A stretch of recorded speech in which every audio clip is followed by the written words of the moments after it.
Most homeowners understand a few basic rules about electricity. They know not to put metal objects into an outlet. They know to switch off the power before changing a light bulb. They also know that electrical appliances should never be used near water. However, beyond these obvious safety rules, many people still believe things about home electricity that are partially wrong, completely false, or even dangerous. Some electrical myths cause homeowners to ignore real hazards because they do not believe the problem is serious.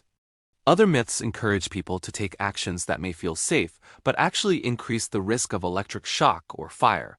Some of these beliefs are repeated so often that even experienced handymen may share them with complete confidence. In this video, we are going to examine 10 common electrical myths that many homeowners still believe. I will explain why each myth is wrong, what the correct understanding is, and how the truth can help you make safer decisions around your home. There will be no complicated engineering language, and you do not need any previous electrical knowledge. We will simply cover 10 common myths, 10 clear corrections, and the real reason behind each one. Let us get into it. Let us begin with myth number 1. This is something almost every homeowner has believed at some point. If the light switch is off, the fixture is completely safe to touch. This is a serious electrical myth, because it encourages people to touch wiring inside a light fixture after switching off the light. In a correctly wired circuit, the wall switch interrupts the live conductor. When the switch is turned off, the electrical path to the light is opened. However, older wiring, incorrect repairs, or poor DIY work may place the switch on the neutral conductor instead. In that situation, the light turns off because the return path has been opened, but live voltage can remain inside the fixture. The light may appear completely inactive, while parts of the lamp holder or internal wiring remain energized. Touching those parts could cause a serious electrical injury. Before touching any wiring inside a fixture, turn off the correct circuit breaker at the electrical panel. Then verify that the circuit is no longer energized using properly rated testing equipment. If you are not trained to test electrical wiring safely, contact a qualified electrician. Turning off a switch is not the same as safely isolating a circuit. Now that we know a wall switch cannot guarantee safety, let us examine another form of protection that many people trust. Rubber gloves and rubber-soled shoes protect you from electrical injury. Ordinary household rubber gloves and everyday shoes do not provide reliable protection from household voltage. The insulating ability of rubber depends on its material, thickness, condition, cleanliness, and voltage rating. Dishwashing gloves are not designed or tested for electrical work. They may contain tiny holes, weak areas, moisture, or chemical contamination that you cannot see. Professional electrical insulating gloves are completely different. They are manufactured for specific voltage classes, inspected for damage, and electrically tested at required intervals. Ordinary gloves and shoes can create a false sense of safety. A person wearing them may take risks that they would never take with bare hands. The safest approach is not to depend on clothing while handling electrical wiring. The circuit should be isolated at the panel and verified as inactive before any work begins. Rubber does not automatically make electrical work safe. If ordinary gloves cannot be trusted, some people assume the circuit breaker will protect them instead. This brings us to myth number 3. A circuit breaker protects you from electrical injury. A standard circuit breaker is mainly designed to protect wiring from excessive current. That could cause overheating and property damage. It is not designed to protect a person from every type of electrical contact. Most household branch circuits use breakers rated at 15 or 20 amperes. Harmful current can pass through the human body at levels far below those ratings. The effect depends on the current path, contact time, skin condition, and surrounding environment. A person could experience a serious electrical injury without drawing enough current to trip a standard breaker. From the breaker's perspective, the current may still be within the normal operating range of the circuit. A ground fault circuit interrupter provides a different kind of protection. It compares the current leaving the circuit with the current returning. If a small difference of about 5 milliamperes appears, the device quickly interrupts the circuit. This is why GFCI protection is commonly used in bathrooms, kitchens, garages, outdoor locations, and other areas where moisture can increase electrical risk. A standard circuit breaker protects the wiring from excessive current. A GFCI reduces the risk created by current flowing through an unintended path. These devices serve different purposes, and one does not replace the other. If a standard breaker cannot confirm that a conductor is safe, Your body certainly cannot be used as the test. That leads directly to myth number 4. If there is no tingle, the wire is safe to touch. Never use your finger to test whether a wire is energized. The sensation created by electrical contact depends on the path current takes through your body and the resistance along that path. Dry skin and a dry wooden floor may limit the current during one contact. Wet hands, bare feet, concrete flooring, or contact with grounded metal may create a much easier path during the next contact. A wire can be energized even if you do not feel anything when you touch it. The absence of a tingle only means that enough current did not pass through your body at that moment. It does not prove that the wire is safe. Every contact with energized wiring carries a risk of injury, involuntary muscle reactions, and other serious health effects. Your body should never be treated as electrical testing equipment. A non-contact voltage tester may provide a useful initial warning, but it should not be treated as the only proof that a circuit is safe. Proper verification requires suitable test equipment, correct procedures, and the knowledge needed to interpret the result. A trained person should confirm the tester on a known energized source, test the circuit, and then confirm the tester again. If you are uncertain about any part of this process, stop and contact a qualified electrician. Now we know that the correct approach is to turn off the breaker and verify the absence of voltage. However, this still does not mean every electrical project automatically becomes safe. This brings us to myth number 5. You can safely do your own electrical work as long as the breaker is off. Turning off the correct circuit breaker is an essential first step, but it is only the beginning.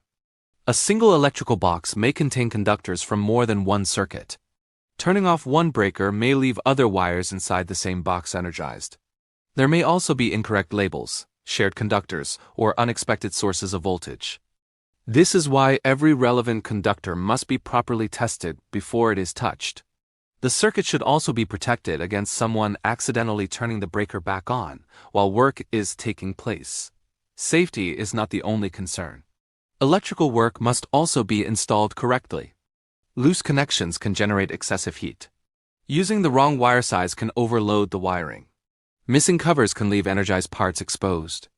Incorrect grounding can allow metal equipment to become energized during a fault. Local rules may also require permits, inspections, or licensed electrical work for certain projects. These requirements vary by location, so homeowners should check with their local electrical authority before beginning any installation or major repair. Turning off the breaker makes it possible to begin the isolation process. It does not prove that every wire is inactive, and it does not guarantee that the planned work is safe, correct, or permitted.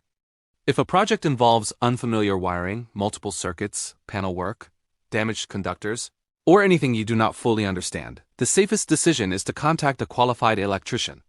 With the first 5 myths explained, we can now move to the next group of common electrical beliefs that often sound reasonable but can still lead to unsafe decisions. Before we move to myth number 6, I want to ask you something. Which one of the first 5 myths did you believe before watching this video? Write a myth number in the comments. If there's a story behind your answer, I would genuinely like to hear it. Some of the most useful conversations on this channel begin with experiences shared by viewers. Now let us move to myth number 6. This one involves something found in almost every home, the extension cord. Extension cords are extremely useful, but that convenience often leads people to use them in ways they were never designed for. Extension cords are a permanent solution when an outlet is too far away. They are intended for short-term use. They should not become a permanent part of a home's electrical system. Every extension cord has a maximum electrical rating based on its wire size, length, construction, and intended use. That rating may be lower than the rating of the circuit breaker supplying the outlet. If connected appliances draw more power than the cord can safely carry, the cord may begin to overheat without tripping the circuit breaker. The breaker protects the permanent circuit wiring, but it may not provide complete protection for a lower-rated extension cord. Placing a cord under a rug makes the situation worse because the covering prevents heat from escaping. Furniture, doorways, and foot traffic can also crush or damage the cord without the problem being immediately visible. Always check the rating printed on the extension cord and make sure the connected equipment stays within that limit. If an extension cord is needed every day, the better solution is to have a properly placed outlet installed by a qualified electrician. Extension cords provide temporary reach. They do not replace permanent wiring. An overloaded extension cord may place additional demand on a circuit. When the breaker begins tripping, another common myth often appears. A higher ampere fuse or breaker will fix a circuit that keeps tripping. A circuit breaker that trips repeatedly is communicating that something needs attention. Replacing it with a higher rated breaker without evaluating the wiring is not a proper solution. The breaker rating must match the wiring and the design of the circuit. In many common residential installations, 14-gauge copper wiring is protected by a 15-ampere breaker. Replacing that breaker with a 20 or 30-ampere model does not increase the capacity of the wire. It only allows more current to flow before the breaker responds. The wiring may then overheat and its insulation may deteriorate out of sight. Repeated tripping may be caused by an overloaded circuit, a damaged appliance, a wiring problem, or another electrical fault. In some situations, the breaker itself may also need professional evaluation. The correct response is to identify why the breaker is tripping. The load may need to be reduced or moved to another circuit, or the circuit may need to be inspected and repaired. Never increase a breaker or fuse rating simply to stop repeated tripping. The protective device and the wiring must be evaluated together. A tripping breaker is an obvious warning. Other electrical warnings can be much easier to overlook, which brings us to myth number 8. If the lights flicker, it only means the bulb is loose. A loose bulb can certainly cause flickering, but it is not the only possible cause. Flickering may also come from a loose connection at a switch, outlet, junction box, electrical panel, or utility connection. A poor connection creates resistance at a small point, which can produce excessive heat, even when the total circuit current remains within the breaker's normal range. If only one light is flickering, turn off the power, allow the bulb to cool, and check whether the bulb is properly installed. If the problem continues after the bulb has been checked or replaced, the fixture or circuit should be inspected. If several lights flicker on the same circuit, the issue may be somewhere in that branch circuit. If lights throughout the entire home flicker together, the cause may involve the main panel, service connection, or utility supply. Persistent flickering, unusual sounds, warm wall plates, or visible discoloration should be evaluated by a qualified electrician. A problem affecting the entire home may also require assistance from the utility company. Flickering lights should not create panic, but they should not be ignored either. They are a useful warning that something in the electrical system may need attention. Some electrical limitations provide no visible warning at all. This is especially true in older homes with two-prong outlets. Two-prong outlets are fine because nothing has gone wrong yet. Two-prong outlets are common in older homes. They contain live and neutral connections but do not include an equipment grounding connection. The grounding path is not required for an appliance to operate normally. Its purpose is to provide an additional safety path if an internal fault energizes the metal body of an appliance. Without an equipment grounding path, exposed metal may remain energized during certain faults instead of allowing enough current to return through the intended path and operate the protective device.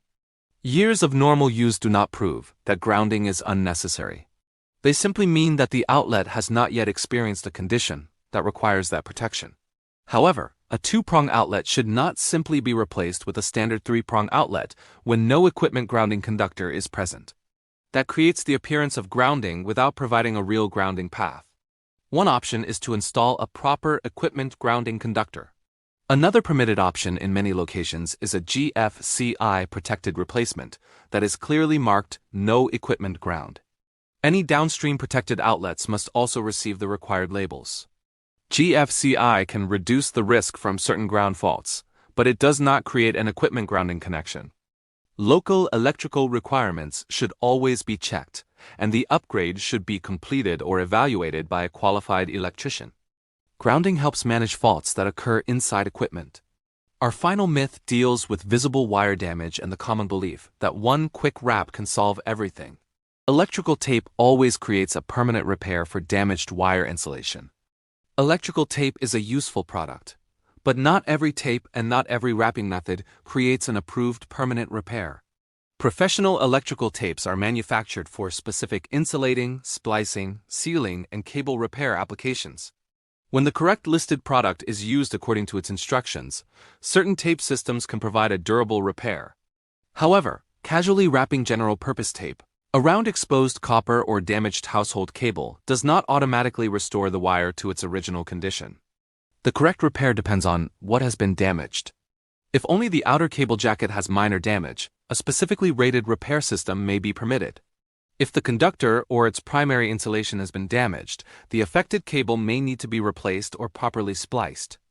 Any splice and household branch circuit wiring must use listed connectors inside an approved junction box that remains accessible. It should not be wrapped casually and hidden inside a wall or ceiling. Heat, moisture, contamination, poor surface preparation, and incorrect application can all cause an unsuitable tape repair to loosen or fail over time. Electrical tape is not the problem. Using the wrong tape, the wrong method, or hiding damage without properly evaluating it is the real problem. The common lesson behind all 10 myths is simple. Electrical systems often provide warning signs before a small issue becomes a larger one. Do not ignore those signs, defeat protective devices, or depend on improvised repairs. When you are uncertain, have the system checked by a qualified electrician. We have now covered all 10 myths. Let us finish with a quick summary and the one principle that connects them all. Many electrical risks inside a home are difficult to see. A loose connection may be hidden behind an outlet. A damaged conductor may be inside a wall. An overloaded extension cord may be covered by a rug. A fixture may still contain energized wiring even though the light is off. Because these problems are often hidden, people rely on past experience. They assume that if nothing has gone wrong yet, the situation must be safe. That is the main mistake behind all 10 myths. The absence of a visible problem does not confirm that an electrical system is safe. It only means that no obvious problem is visible at that moment. Real electrical safety comes from correct installation, proper testing, regular inspection, and responding to warning signs.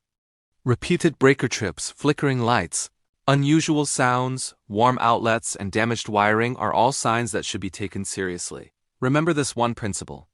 Never judge electrical safety by appearance or past experience alone. Verify the condition properly, and when you are uncertain, contact a qualified electrician. Understanding the truth behind these myths can help you make safer decisions and protect both your home and the people inside it. Take care, and if you are curious to learn why things are the way they are, subscribe to Zenthral Code and keep discovering.